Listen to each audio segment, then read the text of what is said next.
दूषण नहीं लगा सकते, आप उसके श्रद्धान पर, उसकी मान्यता पर कोई दूषण नहीं लगा सकते।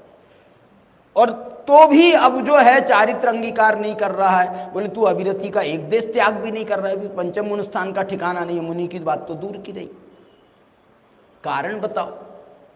तो उसका कारण जो है ना, कर्मोदय नाम कहो, संस्कार इसको कहा जा सकता है। संस्कार, संस्कार मतलब अनादिकाल के संस्कार ऐसे हैं। तो वो जो संस्कार छूटते छूटते छूटते छूटते, एक बहुत अच्छी घटना हमारे यहाँ पुराणों में आती है। वो जो थे ना 100 पुत्र थे, 100 पुत्र थे। ये जो है ना आदिनाथ भगवान का पूर्व जन्म की किस्सा है। वज्रजंग और श्रीमती के में उनके 100 पुत्र थे, और 100 के 100 पुत्र दीक्षा लेके चले गए।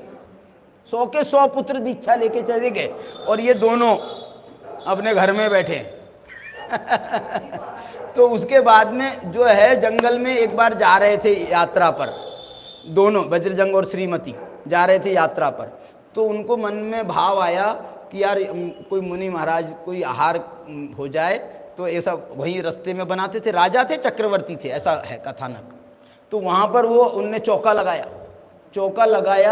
तो देखो क्या माने योगा योग बना कि आसमान से 2 चारण रिद्धिधारी मुनिराज उतर के आए और उनका आहार हुआ।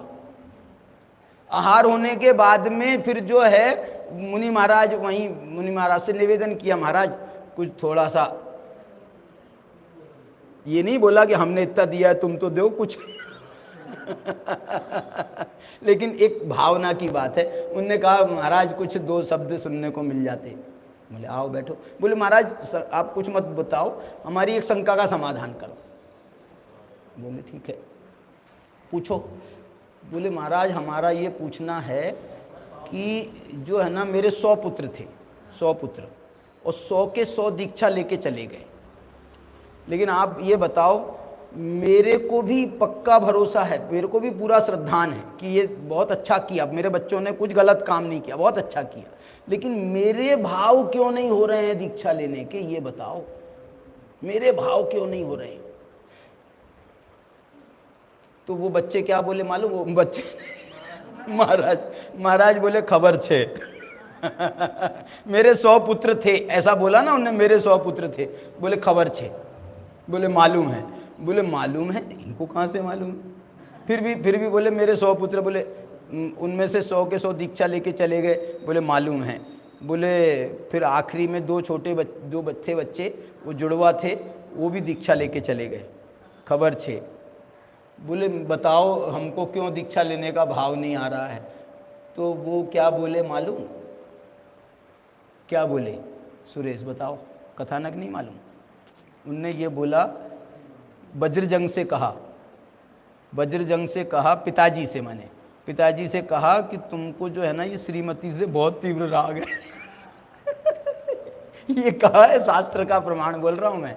बोले तुमको बहुत तीव्र राग है, इसलिए जो तुम जो है ना ये माने इनका राग नहीं छूट रहा है आपको। बताओ बच्चों का राग छूट गया, बच्चे दीक्षा लेके चले गए। बोले श्रीमती का राग जो है, और ये श्रीमती कौन है मालूम आपको? वो राजा श्रेयांश थे ना, राजा श्रेयांश जिनने आहार कराया था, ये श्रीमती का जीव है। और ये वज्रजंग जो है ये आदिनाथ का जीव है। आदिनाथ को आखिरकार फिर वो वहां भी उस भाव में भी खिलाती थी वो, और अंतिम भाव में भी उनने उनको आहार कराया। तो ये देखो, ये मैं ये कह रहा हूं, ये संस्कार होते हैं। सम्यक दृष्टि को भी ये संस्कार को से उबरने में, ये संस्कारों का त्याग करने में, संस्कारों से उबरने में इट टेक्स टाइम, बस टाइम लग जाता है। और वो जो है नियति, होनहार, क्रमबद्ध पर्याय, वो सर्वज्ञ भगवान का ज्ञान, वो सब तो है ही, लेकिन जो ये है एक्चुअल स्थिति, भावात्मक स्थिति उसकी ये भी बनती है। कर्मोदय का ही उसमें संस्कार माने कर्मोदय। चलो और विशेष चर्चा आगे करेंगे।